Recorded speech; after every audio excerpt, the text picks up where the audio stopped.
In one of the speeches you've given in your short time in Toastmasters, you talked about three leadership principles. Right. So let's go through them one at a time. What's your first leadership principle that you talked about? The first principle I have is no single point of failure. No single point of failure. It's spoken like a software engineer. Correct. But what does that mean for us leaders?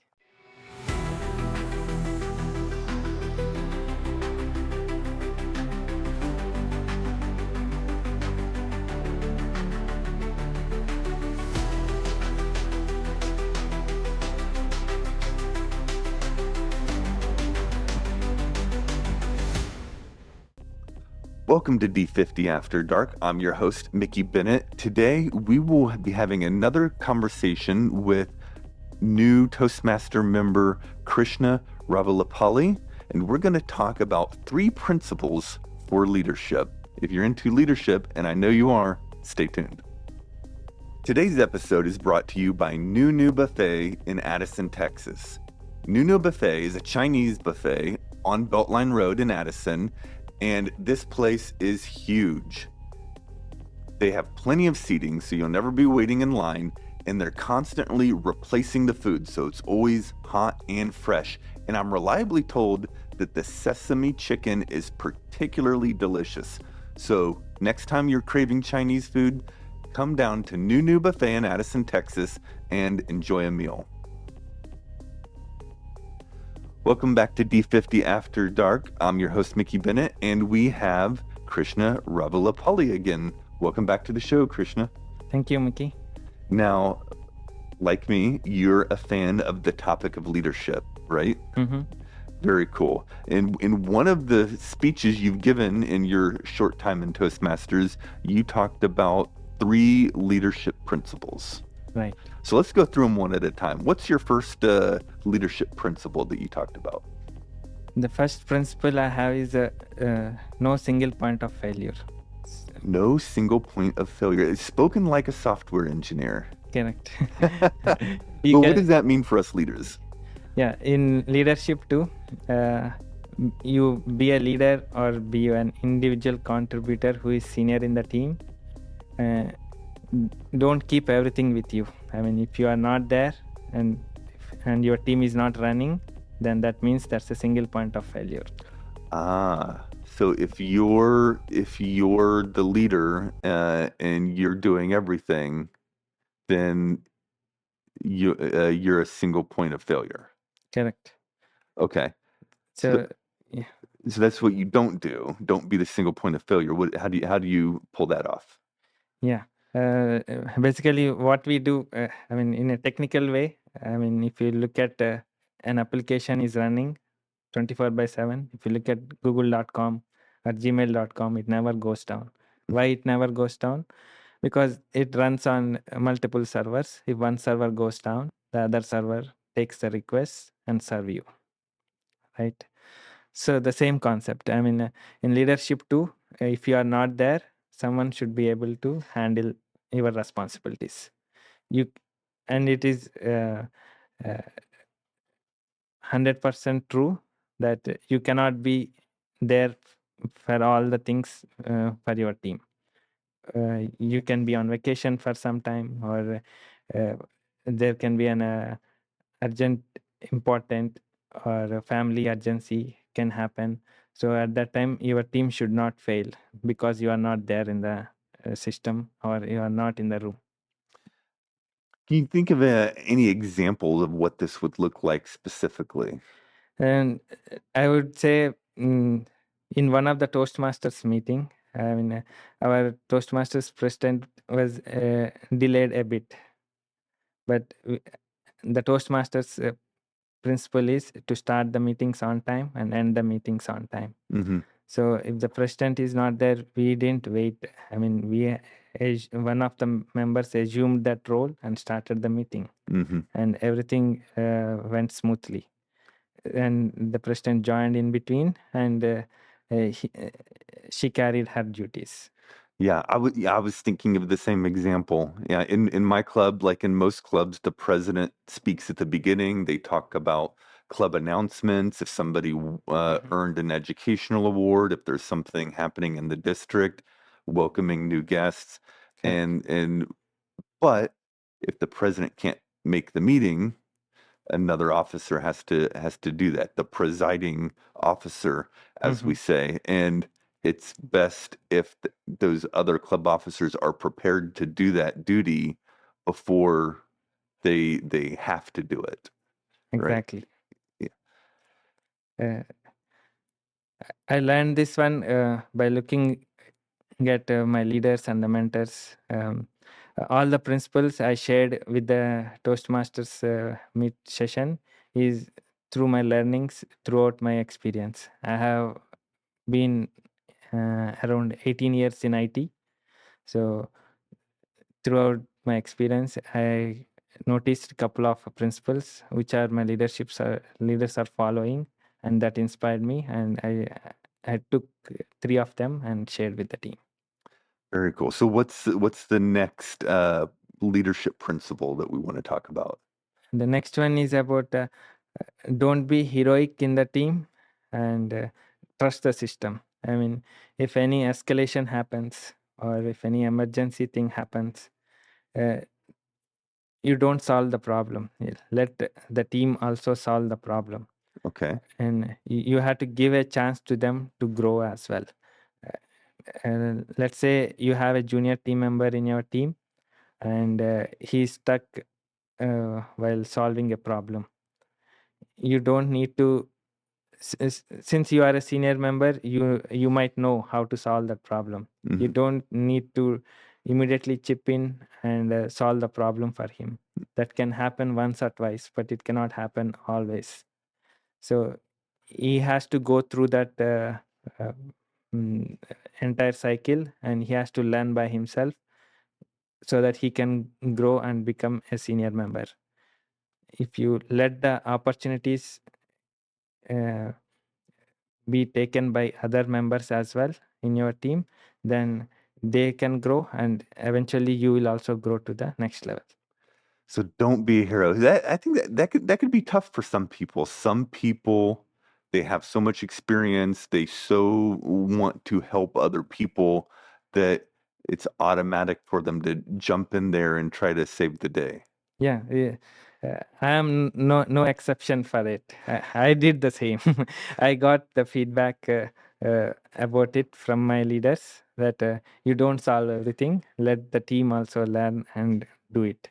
Um, the example I can give is I'm a Google Cloud professional architect. I had done the certification and I know most of the things around it. So whenever we try to solve a problem or perform a deployment onto the Google Cloud, and if we see an error, uh, most of the times I know how to fix it. But even though my junior team member was working on it, he simply comes to me and say, "I have an issue. The deployment is failing. So can you help me?"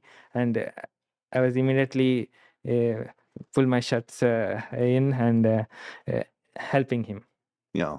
So eventually, he was not growing. He's taking help and uh, he's solving the problem. So that was noticed by one of our leaders, and he gave me a feedback like, let him take the challenge. It's okay, even if it takes 1 or 2 days additional time. Let him solve the problem so that he will also eventually grow. Yeah. That being said, I guess at some point you might have to step in and save the day. Yeah, I mean, you can have some buffer and you can let him solve for 1 or 2 days and Hmm. uh, or else you can give the directions in how you can target the problem. Uh, take ask his options how is planned to solve the problem. Mm, If that is not in line to get to the solution, you can direct him how about this way, like that you can guide him. very cool. That's great advice. Ask them how they're going to solve the problem and see what the response is. Yeah, Mhm. and then guide them as needed. Perfect. Perfect. Okay, well, so what's the next one? I believe we're on number 3. Yeah, and the third one is very important: praise in public and feedback in private. Praise in public, feedback in private. Okay, so if somebody does a great job, you Yeah, want to let everybody know. correct. Why? That gives a good feeling to the individual who does the great job, Yeah, and he gets motivated and he wants to deliver more. very cool. And if you give the feedback in public, he gets demotivated and he gets into a zone of fear of judgment. So he will think next time before taking any action. Will it lead to failure, and will I be called out in front of everyone? So that fear comes in, and that will not let him work in his own way. So if somebody did a bad job, a poor job, the team meeting's not the place to let them know that they did a bad job. You wait until you can talk to them one-on-one. Exactly. Yeah. Yeah. No, it's interesting as you saying this. This is definitely I've heard this before. It's a great advice, but it occurred to me we're using the word feedback, and yet at the same time in Toastmasters we do give feedback to each other very publicly. But I guess the difference is, as you said previously, it's a safe space. Yeah. In Toastmaster, it's everyone came here to learn and grow. Mhm. I mean, and there is nothing about like if you get a negative feedback, your appraisal will go off. So such scenarios are not there in Toastmasters. In Toastmasters, is everyone is there. Everyone came here to commit mistakes and learn from it and grow from there. The feedback in Toastmasters can help to the other individual as well. If I get a feedback about how I am speaking, then that feedback can be helpful to the others as well, who are also ready to speak. But at workplace, if you have done a bad job and that resulted in a failure, you try to work on how to avoid that failure in public. Mhm. But you can give the feedback. If you know the person who did the bad job, then you can talk to him in private and say how you can avoid it in the future. Yeah. Yeah, you're totally right. So in a workplace environment, there's potentially high stakes, and Correct. there's an expectation that everybody already has a high degree of competency. Mm-hmm. Maybe they do, maybe they don't, but there's that kind of expectation, so a failure can be embarrassing.